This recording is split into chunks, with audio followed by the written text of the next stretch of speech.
Woman from Texas, Jasmine Crockett. Congresswoman, thanks so much for joining us. Appreciate you squeezing us in before you go to church. This has been a rough 72 hours for Democrats. I want to play some of what Democratic Senate Leader Schumer told me on The Lead on Friday about his decision to vote with the Republicans to fund the government. Take a listen.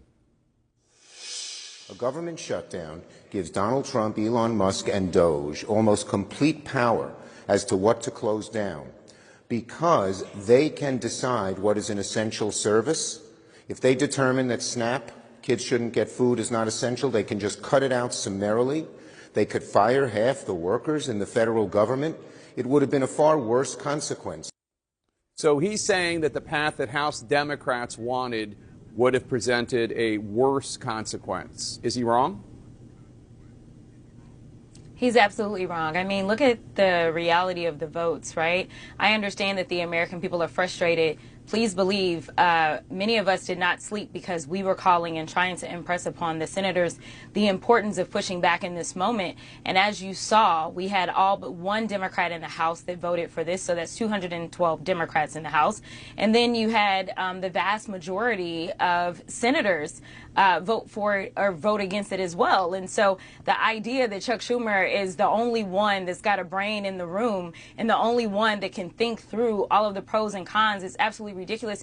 And Jake, you and I both know that this administration could care less about whether or not they violate the law. We know that we've had to rely heavily upon the courts. And I want to say, as you're talking about the polling on my party, I want to say that it is the Democratic attorney generals and some governors that are standing up against this administration and bringing those lawsuits and winning every single time. They are losing in court. Could we do a better job of making sure that the American people know that we are winning in the courts? We probably could. But at the end of the day, it's still Democrats that are winning for the American people.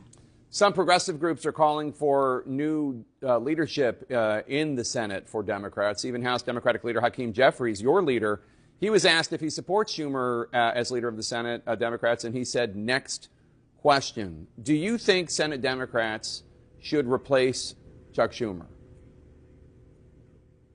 I think Senate Democrats have to sit down and take a look and decide whether or not Chuck Schumer is the one to lead in this moment. You're close with Congresswoman Alexandria Ocasio-Cortez of New York. Some of your fellow House Democrats say, and not just progressives, by the way, we've heard that moderates have said this too, that they're ready to support her to challenge Chuck Schumer in a Democratic primary. Would you get behind that? That's 4 years from now. If you were asking me at least in 2 years, then I would have an absolute answer.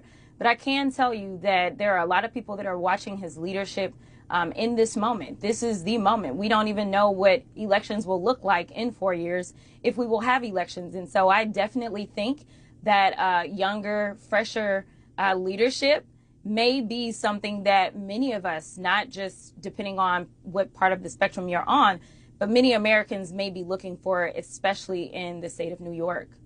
How to take on the Republicans is a big topic of discussion among Democrats. Last week, you were one of those who participated in a Choose Your Fighter video.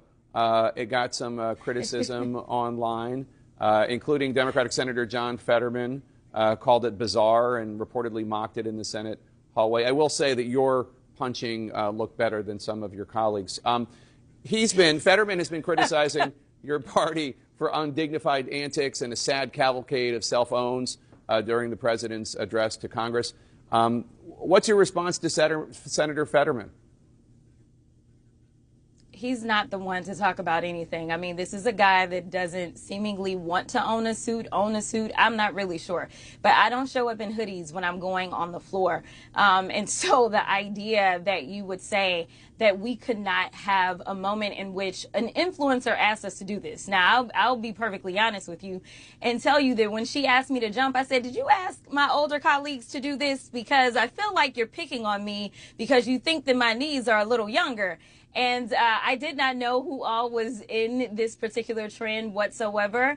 And I think that it is important that people see that we're real people. And even if that means that there's a moment to laugh, that's okay, especially since it seems like we're doing more crying than anything. But just know that we were not on the House floor jumping around at all, whereas Senator Fetterman is consistently walking around the Senate chamber, and he is walking around in such a way that they literally had to change the rules in the Senate so that he could walk around that way. So I just don't think that he's necessarily the one to actually have an opinion about this. Let me ask you about the big news of this morning. President Trump seeking to use the Alien Enemies Act, a wartime authority, a law signed by John Adams in 1798, to deport undocumented Venezuelans that the administration say are dangerous individuals with ties to the gang Tren de Aragua.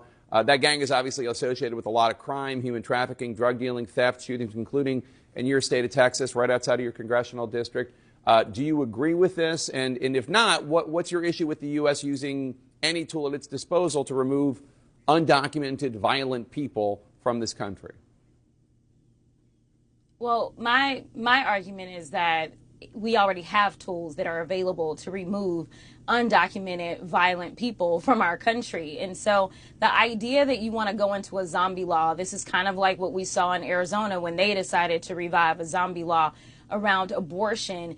It is the fact that we can't trust this administration to actually use a scalpel, but instead they love to use a butcher knife on things.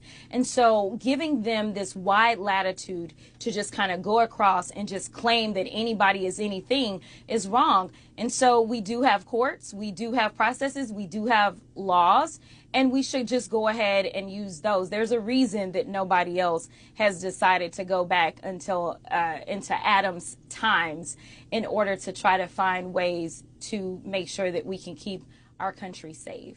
All right, Congresswoman Jasmine Crockett, thank you so much for joining us today. Appreciate it.